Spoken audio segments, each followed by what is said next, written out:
Tapi sebagai pebisnis, pernahkah kita menentukan sebetulnya berapa sih gaji yang layak diterima oleh kita sebagai orang yang memiliki bisnis tersebut? Dalam video ini gue akan kasih tahu bagaimana cara dan pola untuk mencari gaji untuk seorang business owner. Karena nggak ada satu cara saja, tapi ada 3 cara untuk menentukannya. Dan kali ini gue akan bahas satu persatu. Dari karyawan beralih menjadi pebisnis. Sebagai pebisnis banyak yang harus kita pikirkan sendirian. Kalau kita sebagai karyawan mungkin sudah lebih jelas lagi kapan waktu kita bangun, waktu kita jadwal untuk bekerja, hingga waktu target kita itu harus selesai kapan. Target bulanan dan juga target mingguan. Tapi sebagai seorang pebisnis, maka semua ini harus kita definisikan secara independen sendiri. Mulai dari harus bangun jam berapa, jadwal kerja kita seperti apa, hingga target-target dalam bisnis kita, omsetnya mau berapa penjualannya, harus didefinisikan sendiri. Dan yang paling berbeda adalah kalau di kantor sudah pasti akan digaji oleh perusahaan atau tempat kita bekerja. Tapi sebagai pebisnis, pernahkah kita menentukan sebetulnya berapa sih gaji yang layak diterima oleh kita sebagai orang yang memiliki bisnis tersebut? Dalam video ini gue akan kasih tahu bagaimana cara dan pola untuk mencari gaji untuk seorang business owner. Karena nggak ada satu cara saja, tapi ada 3 cara untuk menentukannya. Dan kali ini gue akan bahas satu persatu. Halo teman-teman, berjumpa lagi bersama gue Yosef Abbas, founder dari Sekolah Pebisnis, seorang digital marketer dan juga seorang salonpreneur. Jadi buat kamu yang baru bertemu dengan gue di dalam video satu ini, jangan lupa follow segera channel Yosef Abbas supaya nggak ketinggalan tips, trik, dan strategi terbaru seputar bisnis marketing dan juga seputar online marketing. Pertama yang paling penting adalah jualan harus hingga cuan, karena kelola keuangan dan ngitung gaji owner itu akan sia-sia kalau bisnisnya nggak ada penghasilan sama sekali. Pertama-tama sebagai seorang pebisnis, dan gue pun mulai dari nol sebagai seorang pebisnis, yang harus kita prioritaskan adalah jualan hingga cuan, mendapatkan income dulu secara stabil. Bahkan kalau gue boleh sarankan adalah sambil kita mencoba untuk memiliki bisnis, sambil kita juga memiliki usaha tambahan ataupun bekerja dengan orang lain dulu. Kenapa? Karena kita butuh memastikan bahwa bisnis kita ini memang pada akhirnya yang kita jalankan bisa menghasilkan buat kita. Jadi pertama-tama gue sebutnya adalah mode hustle on atau jualan terus-menerus hingga kita bisa mendapatkan konsisten income. Dan di posisi ini otomatis kita nggak bisa nih mikirin duluan gimana caranya kelola keuangannya atau gimana caranya kita menggaji diri kita sendiri.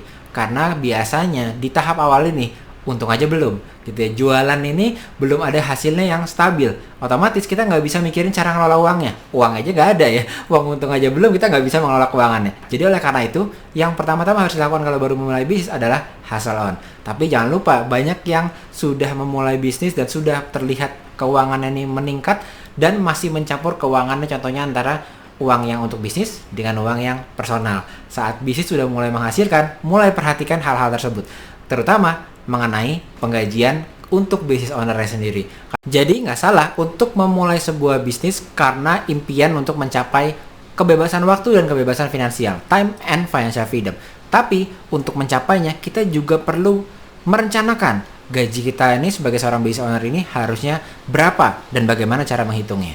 Salah satu kelebihannya dengan memiliki pembagian tadi dari keuntungan bisnis kita tarik menjadi gaji untuk kita sendiri sebagai seorang pemilik bisnis, ini sebetulnya kita memiliki kejelasan yang lebih baik untuk perkembangan bisnis kita. Katakanlah kalau kita mencampur-campur adukan, biasanya ada keuntungan dari bisnis kita yang harusnya kita pakai untuk tambah karyawan gitu ya. Karena memang sedang banyak order. Ternyata kita tidak bisa tambah karyawan karena uangnya terlanjur kita pakai secara konsumtif untuk keperluan diri sendiri. Atau mungkin harusnya kita bisa tambah cabang ya, buka cabang baru. Tapi karena dicampur keuangannya, tidak diambil secara bulanan untuk pribadi, lalu disisakan untuk bisnis, tetapi dicampur, maka pada akhirnya waktu kita mau buka cabang, kita nggak punya uangnya. Ternyata uang itu dipakai untuk katakanlah konsumtif, beli kredit mobil untuk si ownernya sendiri ya, pribadi. Atau mungkin kita juga harusnya bisa membeli investasi alat ya. Mungkin tempatnya tetap satu tapi restoran, kuliner, kita bisa beli furniture yang lebih bagus, bisa renovasi ataupun bisa menambah di kitchen kita itu alat yang lebih bagus lagi untuk segi produksi makanannya. Tapi ternyata itu semua tidak bisa dilakukan, sehingga jadi kalah ya dibandingkan dengan kompetitor yang lebih update, lebih fresh outletnya. Ini semua karena pencampuran tadi ya, dicampur dan tidak dipisahkan gaji untuk yang business owner-nya berapa nih yang pribadinya.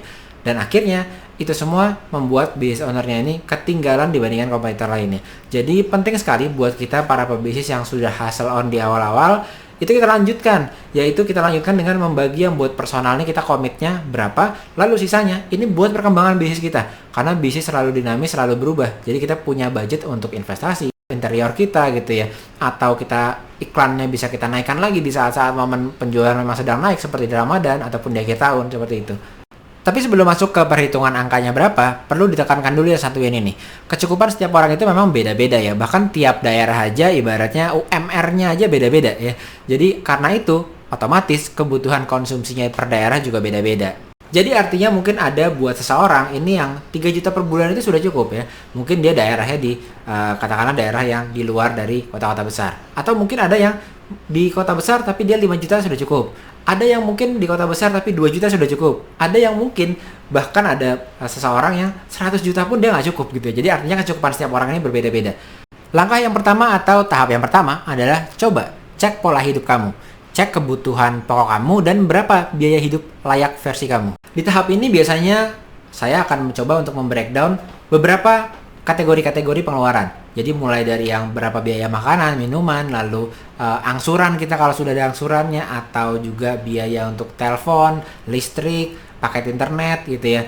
Ini semua kita coba untuk hitung totalnya berapa. Termasuk biaya kalau kita juga kuliah misalnya ya. Itu kita masukkan semua di sana. Lalu ditotalkan juga ditambah dengan biaya, saya bilangnya adalah biaya untuk entertainment, jalan-jalan ya. Besar kecil relatif. Berapa yang kita cukupkan. Nanti kita masukkan di sana. Lalu kita totalkan. Artinya ini menjadi salah satu yang esensial untuk kita untuk survive paling enggak sebagai seseorang dari bulan ke bulan.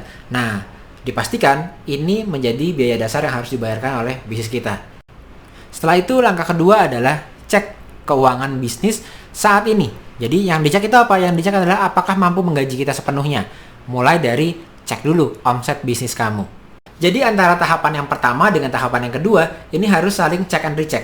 Jangan sampai kita biaya yang kita inginkan itu adalah ya 15 juta per bulan. Ternyata kita nggak punya duit 15 juta per bulan itu dari bisnis kita. Nah, bisa mungkin kita saling check and recheck. Katakanlah total dari kebutuhan bulan kita 5 juta. Maka kita cek dulu nih omset bisnis kita itu berapa. Nah, cara menceknya itu adalah kurang lebih seperti ini. Misalnya katakanlah di sini kamu berbisnis yang saya kuasai adalah di bidang salon barbershop dan juga F&B atau kuliner.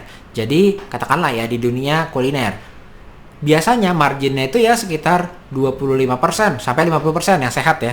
Lalu setelah itu katakanlah kamu mendapatkan 10 juta. Worst case-nya atau di keadaan buruknya kamu bisa mendapatkan omset 10 juta per bulan dari sisi penjualan kamu.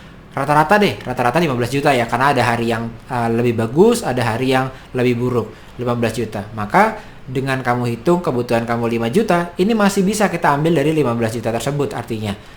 Disinilah pentingnya juga sebuah bisnis atau kita sebagai seorang pebisnis ini menentukan dan komitmen juga, nggak boleh perang harga. Kenapa? Karena begitu kita menurunkan harga kita atau margin kita, otomatis margin kita jadi nggak sehat.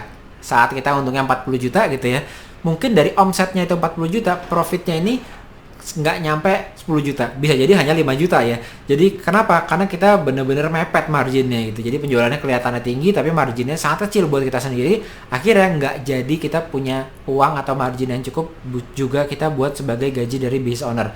Jadi usahakan kalau di dunia kuliner misalnya ya, margin yang sehat itu ya pastinya di atas 30%. Kalau bisa sampai 50% malah bagus. Tapi di margin 30% ini dari keuntungan produk kita punya nih, satu budget untuk marketing, kedua budget untuk pada akhirnya kita investasi ke bisnis, tadi tambah karyawan, kita bisa nabung untuk buka cabang baru, itu dari margin yang 30% ini yang kita sediakan.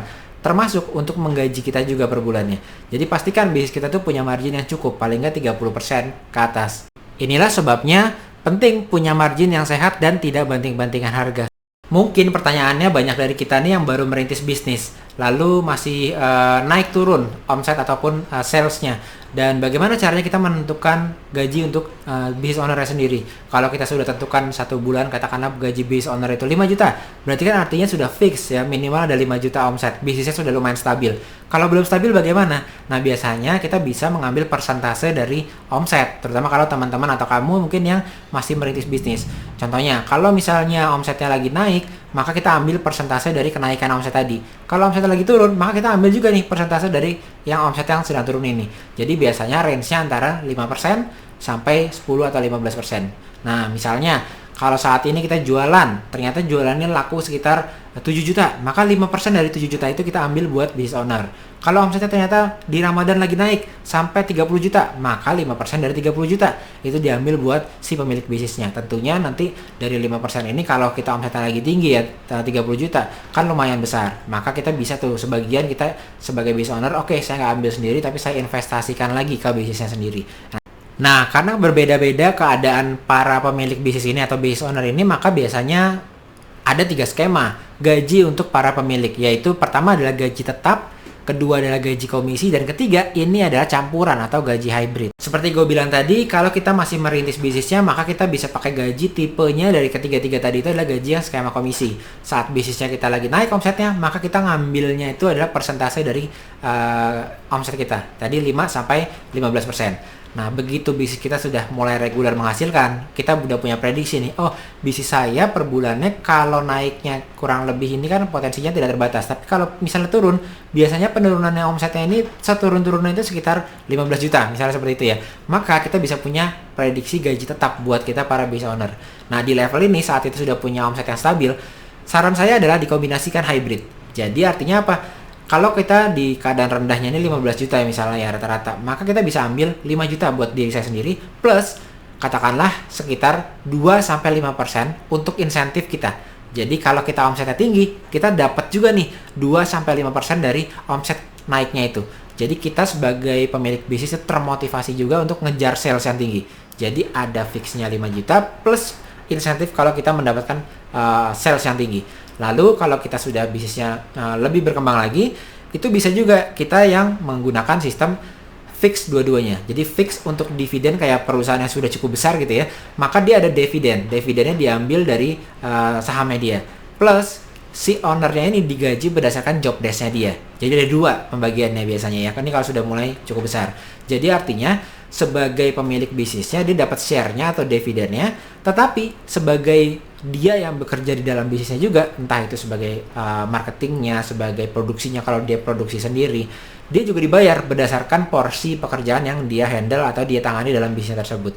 Nah, jadi kurang lebih ada 3 pembagian penggajian dari pebisnis yang bisa kita terapkan, tergantung juga ya ternyata ya dari progress level bisnis kita. Dari level kita yang masih merintis, bisa level yang komisi saja, atau kita sudah mulai stabil, sudah mulai berkembang, maka kita bisa pakai hybrid atau ada yang fixnya, ada juga yang insentifnya supaya kita ada bonus lebih kalau misalnya terjadi penjualan sehingga kita termotivasi. Atau yang ketiga, seperti perusahaan besar, ada dividennya, ada juga pembagian berdasarkan gaji job desk dari si pemilik bisnisnya. Jadi semoga tips ini bisa berguna buat kita yang saat ini mungkin sudah nggak fokusnya ke hustle on aja, tapi sudah mulai memikirkan nih keuangannya kita kelola ya. Kenapa? Karena kita ingin bisnisnya berkembang. Artinya harus dibagi antara keuangan yang personal kita, digaji bisnisnya ownernya ini, tapi ada uang yang memang dialokasikan untuk satu nambah cabang, untuk tambah investasi, untuk kita bagusin interiornya, untuk kita nantinya bisa punya aset yang